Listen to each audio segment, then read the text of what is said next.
My name is Lee Viesfung. I am the Associate VP for Learning Technology in the Office of Distance Ed and E-Learning, and we're so excited to have you here today.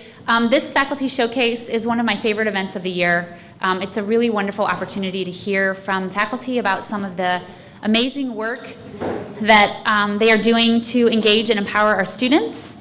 And this event comes from feedback that we got from Innovate conference participants that they're interested in being able to get together on a slightly more regular basis than once a year.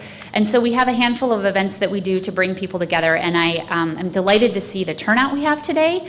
There's tons of food in the food room, and there's folks, if you haven't found spots to sit, you're welcome to sit on the bleachers or any of the kind of other rolly spots around the room. How many of you have been in this room before? Okay, so many of you. This is our innovation studio. We're super excited to have launched this just over a year ago now. And it was designed both as a learning space for students and as a space where we can do events and teaching and learning. So if there are particular class sessions that you're interested in doing in a collaborative space, this is our largest collaborative learning space at Ohio State, and we're happy to help get you into this space. I am going to spend just a few minutes talking about some programs happening across OD that we're particularly excited about, and then I will turn it over to the Innovate chairs and the faculty presenters. So I want to talk for a minute about our Innovative Spaces program. That is a lovely picture of where you all are right now. And we actually have an opportunity for faculty to apply to teach in this or any of the other active learning spaces here at Ohio State. It's called the Innovative Spaces Program. That application is open through January 5th, I believe. And what we'll do is make sure that those faculty who are interested in teaching with active learning strategies, even if you don't exactly know what those are, if it's something you're interested in doing or learning about, we'll put you in a space that supports that kind of teaching, and then we'll also provide support to help you learn how to use the space well. There's a second opportunity, which is the active learning classroom community. We are looking for 8 to 10 participants. They will be, I think, reading and discussing a book together and talking about strategies for active learning. This is a model that UCAT has done. It's very well received, and we're excited to partner $1,000 stipends for faculty who participate. And I also want to note, where are our UCAT and University Registrar friends?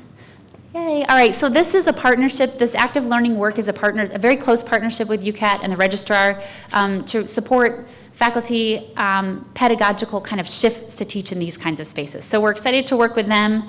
I also want to talk a little bit about some work we're doing in distance education.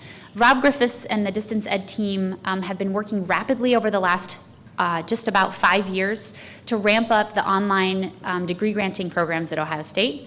And those, I think we had 5 of those programs when we began, and are in the range of 18 to 24, depending on if you're counting where they are in the pipeline. 30% of undergraduate students take at least one online class. 18% of graduate students take at least one online course. Does anybody want to do the math and take a guess on how many, well, actually this math wouldn't work out here. Anybody have a guess on how many students we have enrolled in our full-time degree granting online programs? Over 1,800 students. These programs were designed to support students that are either not here in Ohio, they're maybe not here in Columbus, maybe they have work or home life situations that don't allow them to come to campus every day. So this is to provide an Ohio State education to students around the country. We have students in our programs from 47 states and DC. They live on military bases and other locations outside of the US as well. Our online degree enrollments are up 45% from last autumn, so the interest in these programs is growing rapidly. And I want to also remind you that National Distance Learning Week is coming up next week, and there are a range of programs being offered by this team. So check those out at od.osu.edu/workshops. And then I want to talk about the Affordable Learning Exchange. Where's our affordable learning people? One is possibly having a baby. The other one is Thailand, and there's Mike, the other third of the team. Sorry for your luck, Mike. You're neither in Thailand nor having a baby right now. This group has just invited their third cohort of faculty to participate in a program where they work with our team very closely to learn how to reduce and in many cases eliminate the cost of course content for their students. They are on track right now to save students $3 million by the end of this academic year, directly impacting over 12,000 students by the spring of 18, which is incredible work. We hear often from partners in the Big Ten and other institutions that they don't understand why our faculty really are interested in doing this work. It's a bit of work to redesign course content and a course around that content. And I think we've seen a range of interest from faculty. In part, it's around affordability, but it's also about having current and the most relevant content to teach a course with. So we're happy to have a team that supports that transition. This is as much about pedagogical and course transformation as it is about affordability, but it's nice to hit both of those. We also piloted, I see a handful of our pilot participants here, a concept called Content Camp this spring. It was designed to bring together faculty from across the Big Ten to collaboratively author open content in the form of assessment questions. So there are tons of open resources and books available, but not a lot of open assessment and kind of ancillary material that comes along with a textbook, with a paid textbook. So we thought, we know a lot of really smart, great faculty who have all kinds of free time on their hands to author thousands of open and free questions. And somehow they came out of the woodworks. We had small stipends for folks, but we authored 3,000 questions, 1,000 each in macroecon, sociology, and medical biology. And we're going to continue that work. So we're really excited about that progress. And we are piloting a tool called Engage, which is a digital reader that allows students to use textbooks, traditional publisher textbooks in digital form at about 80% off of list price. So we anticipate a significant additional savings there. So that is all very exciting work. The last little tiny plug I'll give here is for the recent announcement. I'm sure many of you heard, the Digital Flagship University Initiative. I'm going to talk very high level about this, and then we'll be around to answer specific questions.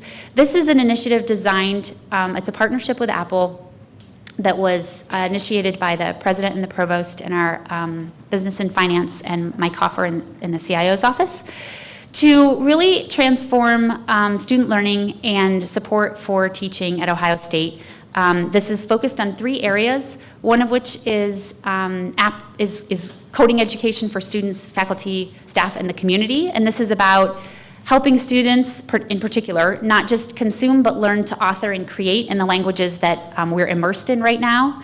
There's an app development piece, partnering with a large core team of Apple's app developers to develop education apps specifically for our students here. And then there's a student technology piece in which all incoming first-year students on all campuses will receive a technology package. We are busy building those programs to help students think about how they support their living and learning with that tool set.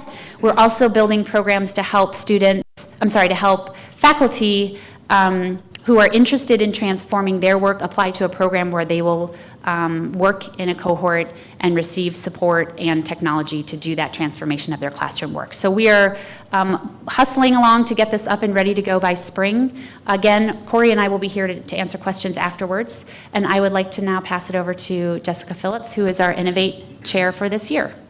Thank you so much. Thank you. All right. So yes, I'm Jessica Phillips, the chair for Innovate 2018. Hey, speaking of Innovate, in a couple of days here, we're going to be announcing our theme for 2018, and we thought, hey, while everyone is here, why don't we give you a sneak peek at what this year is going to look like? So I think where's education going in the future, whether that's 5, 10, or 20, is a really interesting question. You know, we're moving towards this kind of collaborative moment in terms of knowledge in our society. And so thinking about how students don't just learn information, but how they learn to critique information and to create their own arguments, and then to engage in civil conversation and dialogue with each other around differences of opinion or understanding. They live in a world where technology and life have been seamlessly integrated with one another, so they're going to expect their content and their learning to operate that way. Really, it's creating opportunities for students to connect with one another and help create a sense of empowerment for these students to be able to go and create change in the world.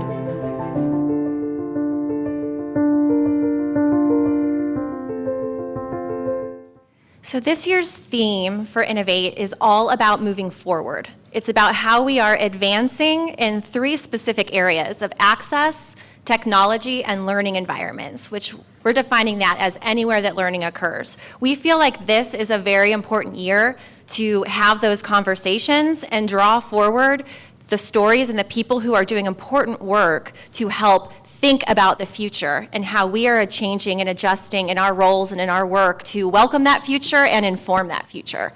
And so that's what this year is going to be about. The 3 threads that I mentioned, access, technology, and learning environments, what you're going to hear about today will be a great, I think, forward glimpse at what you're going to hear a lot more about at the conference. But the incredible speakers here today are going to help lay the framework and the groundwork for some of those conversations to come. A couple other things to really look forward to this year, a couple plugs for what to expect. We are going to have 3 powerful keynote speakers this year. Stand by on who those keynote speakers will be. Haha, can't give it all away.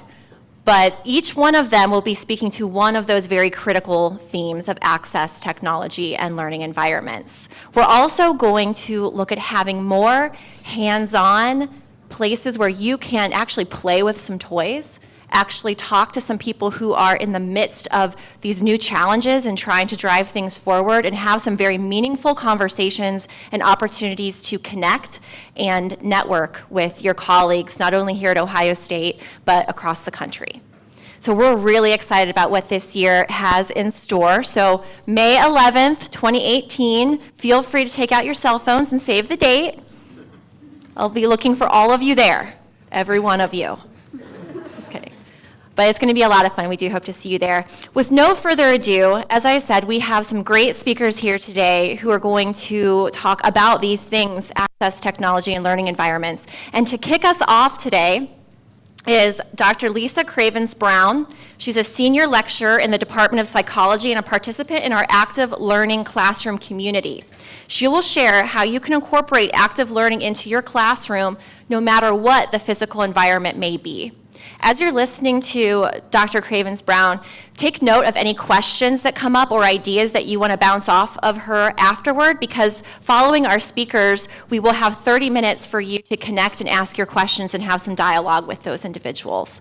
So with that, I will turn it over to our first speaker. I'm going to talk today about how you make the space and the space also makes you. And I also want to give you another caveat. I'm an active learning instructor, but I don't have time in 7 minutes to force you to participate with me. So I will just tell you the places I would have asked you to participate with me.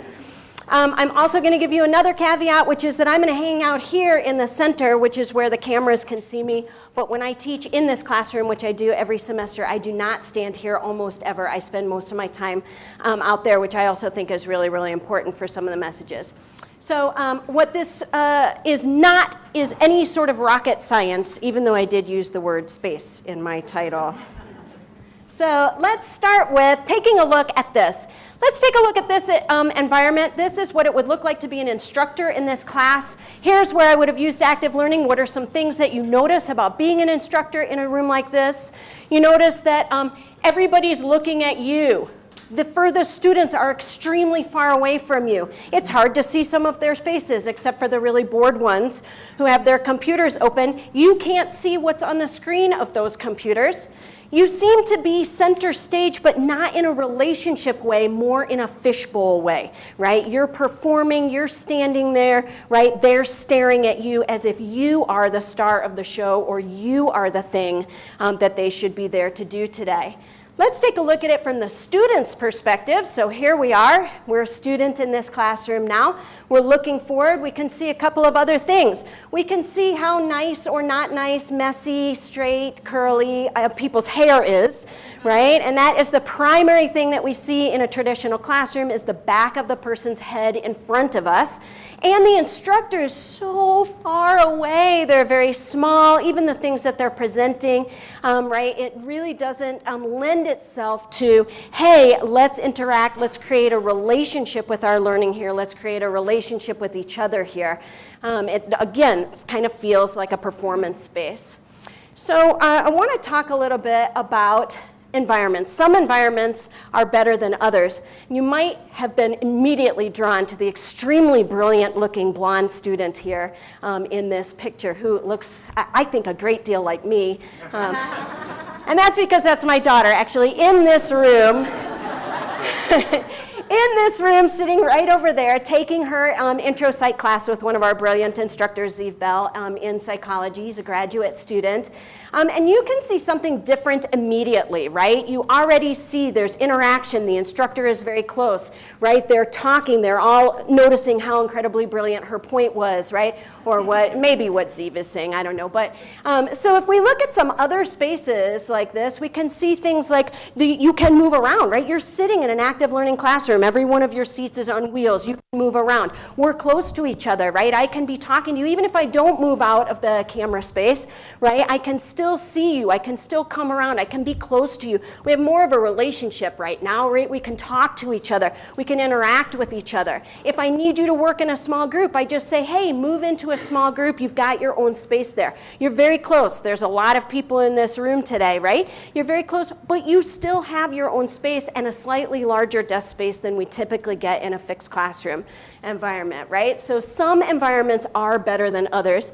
And so you may be thinking to yourself, who cares? A classroom is a classroom. Well, I'm here to tell you that we did a little study. Actually, Melissa Beers and I collaborated with Zeev Bell, that student that I talked to you about a minute ago, on some classrooms here on campus. We compared our active learning classrooms with some of our traditional classrooms last autumn semester.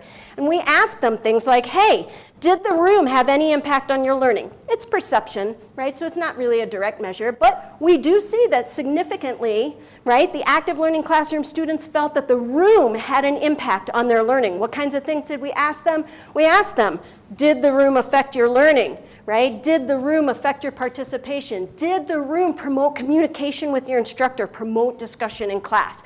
And they overwhelmingly said, yes, we thought that was true. We also were really interested in community, because one of the things about this room is when you just come into this room, it feels different. When you take or teach a class in this room, it feels very different than any other classrooms. And so we were really interested to know, did students feel that way too? Did they feel like a greater connection with each other? We measured belongingness. So here you can see composite belongingness scores were higher in our active learning classrooms last fall than traditional classrooms.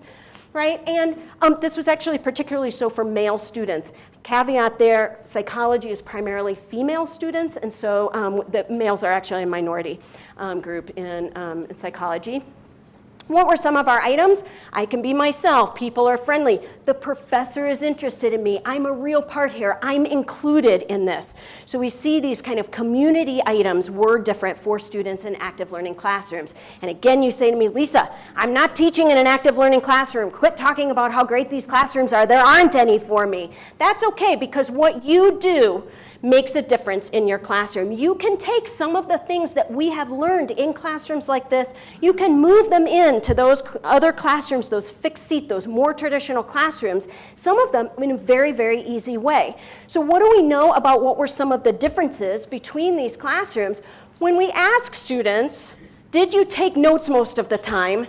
You can see about 90% of the students in the traditional classrooms are saying we took notes most or all of the time. But much less than half of our ALC students are saying that they did that. That's easy to change, right? Figure out what can you do in those fixed seat classrooms that isn't just sitting and taking notes all the time, right? What else did we ask them? How about PowerPoint slides? We saw 90% of students in traditional classrooms are saying, oh, I sat and I viewed PowerPoint slides like you would today. 90% of you are gonna say that too, right? Versus, again, only about half of our students in ALCs said that they spent most or all of their time viewing PowerPoint slides. And then then we also asked about some active learning things. And overall, for all of our active learning, the ALCs were higher, not surprisingly, given that the classroom is called an active learning classroom, right? But we also asked about small group work, large group work, and we saw that these students in ALCs are saying, yes, we spent much more of our time in small group work and interaction and creating an environment with our instructor. And so that my challenge for you is to ask yourself, what can you take that you could do in here and move it into those rooms? We know that the room makes a difference, but we also know that what you do makes a difference. And I want you to come see me in our small group time, and I will brainstorm your classroom with you, and I will help you come up with some things you could take into your traditional classrooms. Thank you so much. Thank you.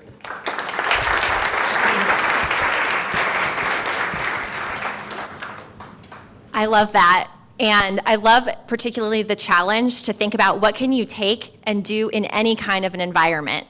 And I know we have this tendency to feel like we have to take on the world, and if we just have to change it all overnight and we have to go this way immediately. My encouragement would be to just do something. That's kind of my go-to. Hey, I can't do it all overnight, but I'm going to do something. Thank you so much for that. Next up, we have Dr. Ana Paula Correa. She is going to talk to us a little bit about the virtual environment and how we can engage students in that classroom by giving them agency over their own learning. Dr. Ana Paula Correa is an associate professor in the Department of Ed Studies Learning Tech program. Take it away. Thank you. Thank you very much, everyone. Hello, my name is Ana Paula Correa, and I'm a associate professor at the College of Education and Human Ecology. And I teach mostly online, so I'm not used to have all these gadgets on my hand, but I will try my best not mess it up. And the topic for today, quick talk, is trading leadership roles, the voice, the power of learner's voice. And I have the honor to have some of my online students here in the audience today with us, so they'll be able to join us for the conversation afterwards and really explain, using their own voices, this experience. So I just want to start the story by the beginning. So we all know the advantages of teaching and learning online, as well as the challenges of teaching and learning online. So some of the advantages could be you can study at your own pace. You can study from home, from work, from any place in the world. And online programs tend to be more affordable than residential degrees. But there's also challenges, especially for teachers that have been teaching in the classroom traditional environment, and now they have to magically transition into online environment. So where is the just-in-time technical support? Where is the pedagogical support? So those are some of the challenges, as well as we lack the face-to-face interaction that I'm so happy to have a little bit of today. And also the peer support. We don't see our peers in the classroom once a week or twice a week. And so it has both the strengths and the weaknesses. So having in mind these strengths and weaknesses of online learning and teaching, when I prepare or create online course, I try to rely on 5 ideas. First, I need to know my students as much as I can and their expectations. So for example, where do they live? What are their professional activities? And why are they in my class? Maybe it's mandatory, but we'll find out about that. And second, focus on what you know. We know the content. We know the subject matter. This is kind of a big deal, and it's critical for teaching. So we already have a major advantage on teaching this class online. Another thing that I really force is I want to challenge the learning management system. Because I don't want to change my teaching philosophy to fit what the system can do and cannot do. I want to tweak the system so I can implement what I believe is the most important for my students and that translate what I believe is important when I teach. and then ask for help, yes, ask for technical help, and sometimes outsource skills.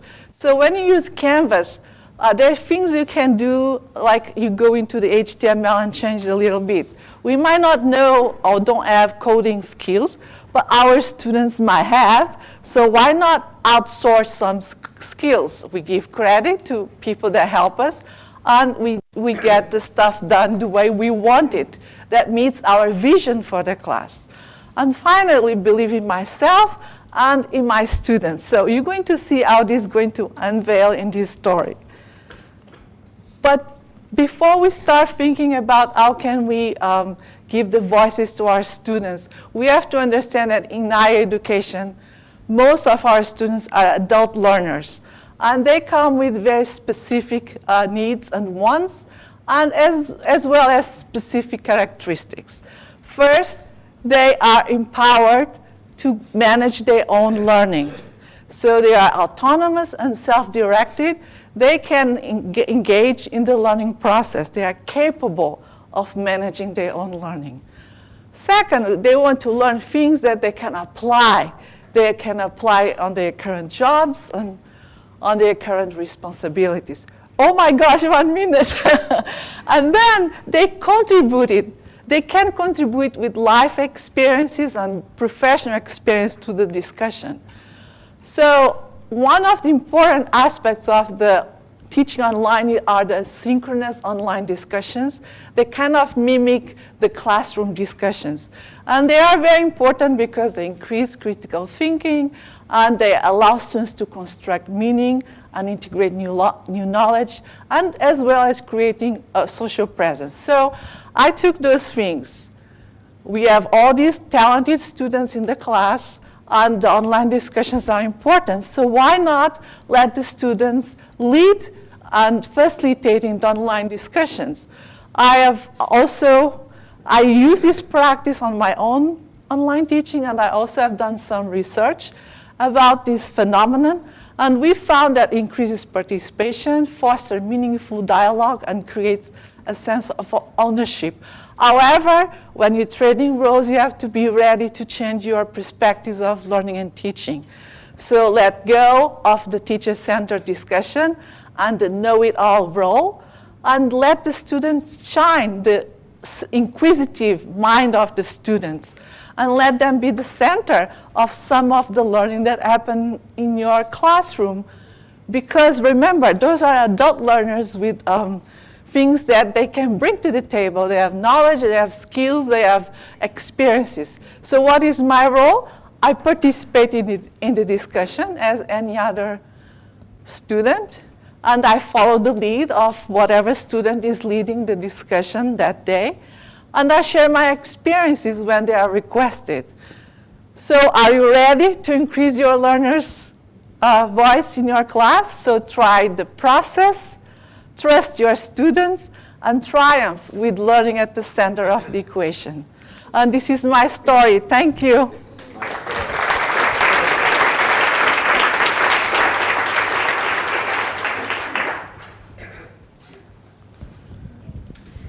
Thank you so much. That story reminds me of that saying, your students will rise to the expectations that you have for them, that you set for them. And it sounds like in that case, setting those high expectations really worked and really paid off. But it's a bit scary. It's a bit of a risk when you put your students into the driver's seat there. So next up, we have Jasmine Roberts. She is the lecturer in the School of Communication. She's an Affordable Learning Exchange grant winner, and she is going to discuss how she uses open educational resources to elevate her students' learning. Okay. You guys can clap, that's okay. Thank you so much for taking the time out to be here so that we can discuss how we can make our students' college experience a little more engaging. I'm going to specifically talk about open education resources. That's something that, again, can make our students' learning experience a lot more affordable. So as you guys can see here, that's me with my students, right? This particular group of students I really bonded with, And that's the main reason why I'm here, guys. I have a sincere passion for undergraduate education, making sure that our students really are getting the most they can when they're here at Ohio State. And I think a lot of that has to do with the fact that I can really relate to the undergraduate experience. So don't shoot me. I went to the University of Michigan for my undergraduate education.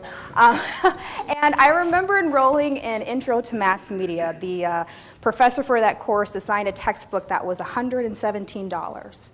And so I remember going to that professor's office hours, and I asked him whether or not he could put that textbook on course reserves. And he said, Jasmine, if you can afford to attend the University of Michigan, you can afford an $117 textbook. And I remember leaving his office hours thinking, well, why are you even in higher education if you're not even trying to understand the student experience, but just really feeling belittled, right? And so now that I'm on the other side of the spectrum, I guess you can say, my job is to make sure my students do not feel that way. All right, oops, sorry about that.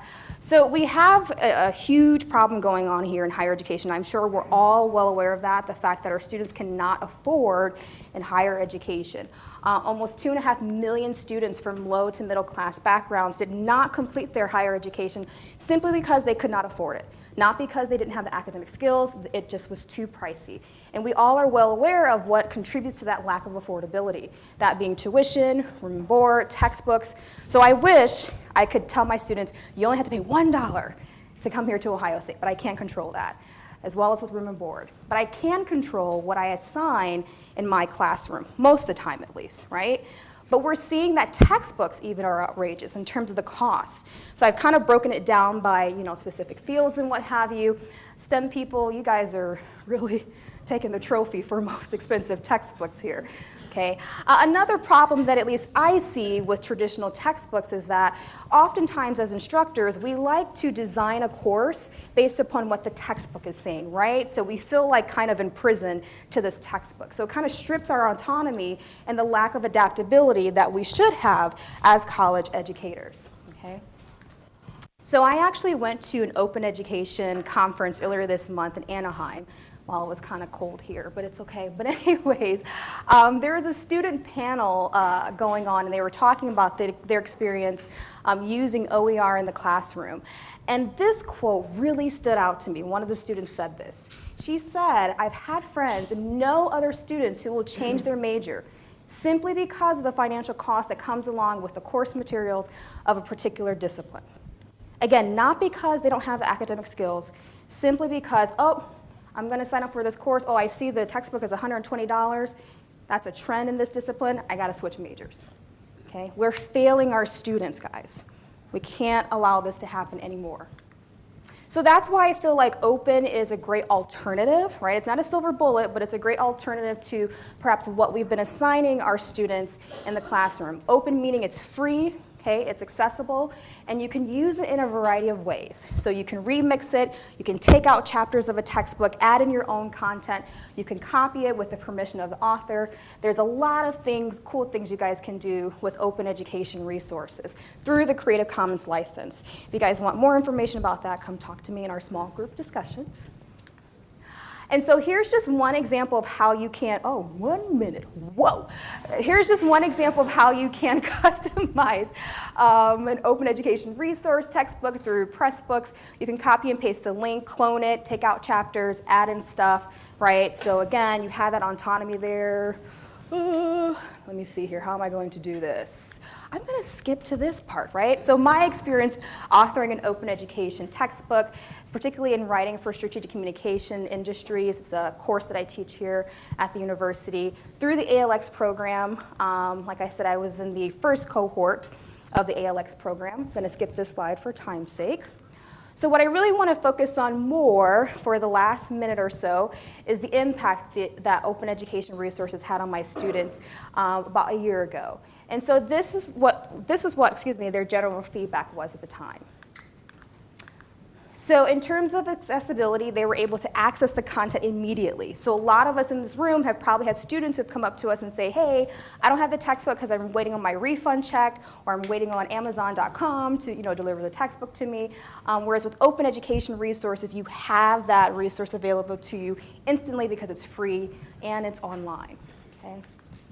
Compared to traditional textbooks, the students definitely felt like the open education or the open textbook was as good, or if not better, than comparable textbooks that cost money. Okay? And they also felt like the textbook had a great deal positive effect on their academic success. But I want to stop talking so much on behalf of my students. I actually invited one of my students to talk about her experience with open education textbooks. So if she can come up here, Shayla, really, really briefly, because I know we're running low on time here. So Shayla, if you can tell the audience what your experience been like using OER in the classroom. My experience honestly has been nothing short of outstanding. Like Jasmine mentioned, not only do we have the textbook right at our hands, we don't have to wait until, like she said, refund checks or maybe like working to get our first check to be able to purchase our books. We have them right on hand. And my second reason for having such an outstanding experience with having my books be so affordable and accessible in this class is the fact that I know that I'm using a vital resource that I can use outside of the classroom. There are different tools and tips that I can use when I'm practicing in my career in the future, and I know it's not a book that's just going to be used in this course and it'll have no use for me after. Well, I am way past time, but I encourage you guys to do something in terms of making our student experience a little more affordable. It might not be offering an open textbook, but just something, guys, to make our students' experience a little more affordable. Thank you so much.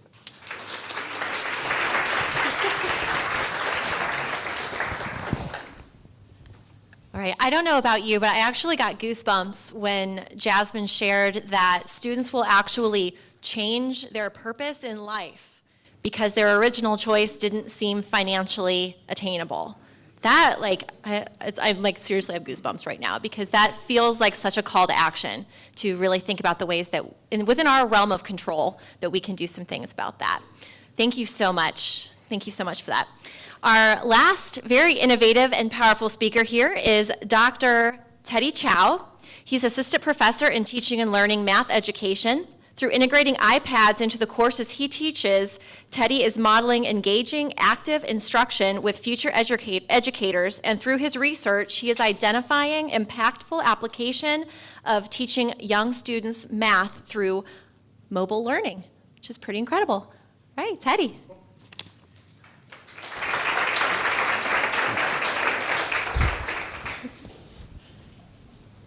Hello. I don't know how I can follow that. Isn't it amazing? Let's give a hand to all these great speakers we have. Wow. So I get to work a lot with teachers, right? So I want you to do the thought exercise with me. Just close your eyes for a second and think about your classroom as a kid, right? Lisa brought up what classrooms looked like when we were kids. And then some of us have kids now, some of us work with children. Sort of juxtapose that with what classrooms look like today, right? Whether it's your elementary classroom, your middle school classroom, your high school classroom, right? And list all the tools that we have access to, right? How does that change what the classroom looks like? Smartphones, tablets, right? Smart boards, right? Everything going on with Dropbox, right? Twitter, Facebook, right? How does that change how we learn? And then just open your eyes and just sort of think, right? Like, how different is it? Not just for us as academics, not just for us as faculty, also us as educators of our college students, but for our teachers, right? I think we live in this great time where the teachers we're working with are, coming from K through 12 classrooms that taught one way, and we're throwing them right back into classrooms that they might have graduated from that are very different than what they experienced. And it's cool, right? It's pretty fun, but it's also terrifying, right?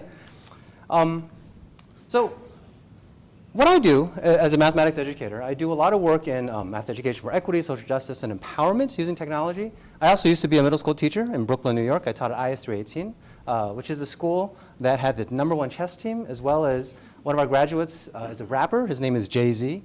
I'm a former software engineer, and I love utilizing Twitter. Now, I'm late on the Twitter bandwagon. I just joined about 3 years ago, right? Twitter has now been around for like 14 years, right?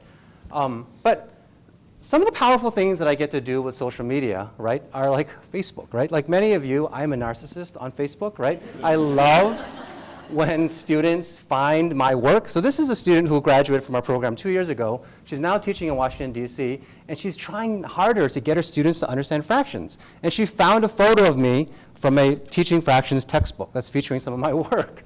And she loved it. And if you look, it's hard to see. There's 311 likes on this. This is like the most popular post I've ever been tagged on in Facebook, right? And it's coming from teachers who, like, you know, when they see this, then they can link to the article and they can actually read my stuff, right? So as academics, right, like, there's so much power in this because, you know, we spend so much time writing these articles and no one reads them, right? But that's just me, right? What's been really powerful is empowering students, and by students I mean my pre-service teachers, people who are becoming elementary school teachers, to jump onto Twitter and take control of their own learning, right? So this is a screenshot of a Twitter discussion. I think this was just 2 weeks ago, in which one student reads a text and then poses a question. Other students jump in. Students are jumping in and out of the conversation, and they're owning it, and I'm just sort of lurking, right? I just facilitate. Sometimes they'll say something, and I'm like, you know what? That actually leads to another interesting article. Here's something that you might want to read. Here's a website you might want to check out. I rarely come in as the authority, right, or as the expert. I just come in and out. And these conversations are really great because I get to learn so much about students, especially the students who don't talk in class, which is a lot of us, right? So through ODE, I got this grant last year to buy 25 iPad minis to give to my pre-service teachers. So I got 25 of them, and some cohorts have 22 people, some cohorts have 27 people, so we have to sort of figure it out so everyone gets an iPad. Increasingly, most of our students are coming with their own iPads. So this year, I only had to give out 22 of them. And so this is a photo of me teaching in my class with the iPads. You can see, right? This is the typical class structure that we do, and shout out to Lisa for showing me. You know, it's about the space, right? So this space, we have our tables in groups. They have their food, they have the lunch out, and they also have their tech right in front of them and at all times, right? And I'm walking around with my iPad. And so the iPads we use in class, right, when we meet as a whole group once a week, and they're using them in class. But what's really important is that they're bringing their iPads with them into their student teaching. Right, so my students go into a preschool setting or a kindergarten through third grade setting at least 2 days a week. It depends on which cohort we're working with, sometimes 3 days a week. And they're in there full time. So having an iPad that's different than a laptop, an iPad that they can pull out and work with when they're working with young children, an iPad that has an 8-hour battery so they're not constantly having to find a place to plug in, an iPad that they're not scared to hand off to a child is incredibly important, right? So this is what we've done, right? So there's a lot of literature on flipping the classroom, right? So we've been able to move the reading sessions onto Twitter. We've been able to use the iPads to create windows into student teaching, facilitate small group teaching, staying on top of coursework, doing notes, photos, observations. And my students even say, you know, like the iPads are nice because they're a Netflix box, right? It allows them to sort of de-stress from the classroom, right? But more important than that is this idea of cultivating online professional identity, right? They're connecting with each other, but they're connecting to the broader global community of mathematics educators and teachers, right? They're talking directly to people who they read, right? Through GoReact, Twitter, Book Creator. They're making their thoughts and their ideas public, right? And in that, this is just a quote from one of my students who just got a job this semester. She said, you know, the district I was working with was so impressed that I was already following them on Twitter, something I'd never done before your class, right? So they're already cultivating this social identity that's, I think, incredibly important for teachers of today. This is sort of how I do it, right? We have our students take video of their lessons. This is a screenshot of 5 teachers teaching a whole group lesson. And then they go through and they comment on what they're teaching, right? So there's a lot of teacher-led learning about their own practice that I don't have to do here. So it's pretty fun. I get to do a lot of this stuff with the iPads, but really, my role as an educator is just as a facilitator. So finally, I would say, Apple products are good, but they're also not so good, right? So as we enter this digital initiative, I think we need to have some serious conversation, right, about exactly what we're getting into. I think it's a really fun time to be an educator here at OSU. Cool. Okay, thanks.